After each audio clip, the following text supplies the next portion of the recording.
The new Superman movie is finally out. And how did it do? Did it live up to the expectations, or did it perhaps collapse underneath the weight of the whole universe on its shoulders? So, Superman is finally here. And how was it? Well, for it being one of James Gunn's most recent movies, I think it is actually one of his best. He's gotten better. He's like a fine wine. He gets better with time. Superman is in my top 3 most favorite movies of the year, and in my humble opinion, this year has produced really good movies. Especially when you look at what came out in 2024. This year hasn't really produced that many Oscar-worthy performances so far, and hopefully we'll get that later in 2025. But overall, the blockbusters that I've gone to see this year, I've liked quite a bit more than I did last year. So I've had my mind on Superman for like the last year and a half. Once they announced this movie, I couldn't wait to see if DC would give us something that could be on par with the Marvel Cinematic Universe. And I'm talking old MCU, not new MCU with this multiverse stuff that just looks like it was ripped straight out of Rick and Morty. So take that with a grain of salt. I had faith in James Gunn going into this movie, but I'll let you know something here and now. I'm someone who suffers with extreme anxiety at times.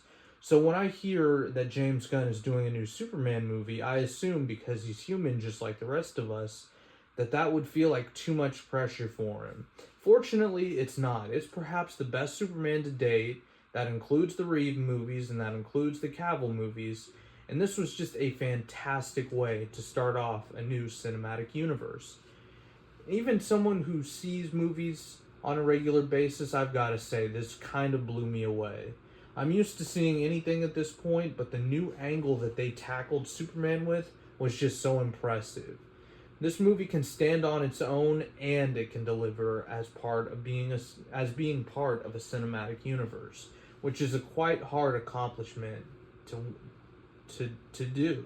David Cornsweet was born to play Superman. That much is clear from the movie. He has that simple yet fulfilling characteristic that makes him care for all lives.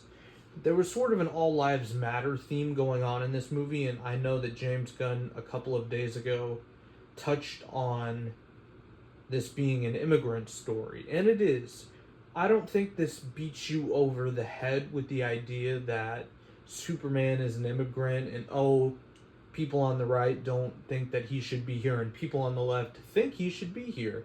It's not that simple, but it does show you that people try to wake up, whether they're Superman or me or whoever else. They try to wake up every day and do the best job they can do. And I think in today's political climate and with social media taking over the way that it does, these are just my 2 cents, it seems like people don't really treat each other like people anymore. And this movie touches on that.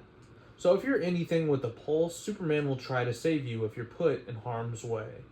Rumor has it Superman would even save an apple falling from a tree if he could. Now, all jokes aside, a hero is nothing without a good villain. Lex Luthor, played by Nicholas Hoult, was one of the best Lex Luthors we've got to date. I think he was the best since we've had Michael Rosenbaum. I'm a big Jesse Eisenberg fan, so it kind of hurts me to say that he wasn't a particularly good Lex Luthor. And it had more to do with the writing than it did Jesse, so it's not really on the actor. It's more on, I would say, Snyder and his creative team behind that Mark Zuckerberg, Lex Luthor thing that they tried to go for. So anyways, Cornsweet is to Clark Kent what Nicholas Hoult is to Lex Luthor. They both play them perfectly and embody what it truly means to be these characters. David Cornsweet being inherently good and Nicholas Hoult being inherently evil. So they went that extra mile when casting for this movie to really show us that Superman does suffer at the hands of Lex Luthor when Lex decides to do something evil because Superman cares for all lives. He put Superman through the ringer in this movie. I won't give away any spoilers, but there was that little clip when he talked about, "What did you do with my dog?" That's not cut out. That was in the trailers and it's definitely in the movie. So it's Nicholas Holt's physical performance that carries his Lex Luthor as much as it is anything vocally he does. He mastered the voice. I believe he's English, if I'm not mistaken. Dude definitely has an accent. He doesn't sound like Lex Luthor in real life. So he was making up that voice for Lex, and he did an excellent job with that. But I think what was more hitting the nail on the head for me of him being Lex Luthor was how mad he looked in certain scenes. You could tell he kind of went from that grunt, and then just in his own way he changed it when he was getting even angrier.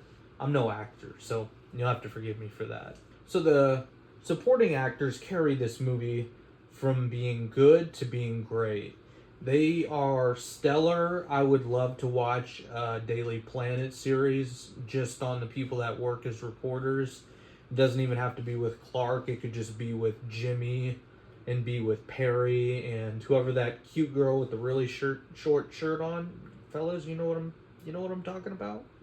But anyways, they were all very entertaining in this movie, and I didn't think, even with the woman with the short shirt on, who was very pretty, obviously, I thought they treated her with a lot of respect in this movie. So it was pretty cool that you had someone good looking while they're not making it uncomfortable at the same time.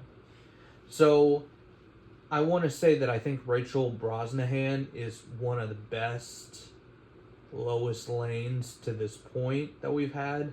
They really dive deep into her as a reporter, and she does her job quite well, whether it's talking to her boyfriend as Superman or just engaging with coworkers. But you can tell to Rachel it meant a lot to be able to dive into who this character is and respect her individuality as well as her relationship with Clark. Skylar Gisondo, he was fantastic as Jimmy Olsen. His comedic timing was absolutely perfect.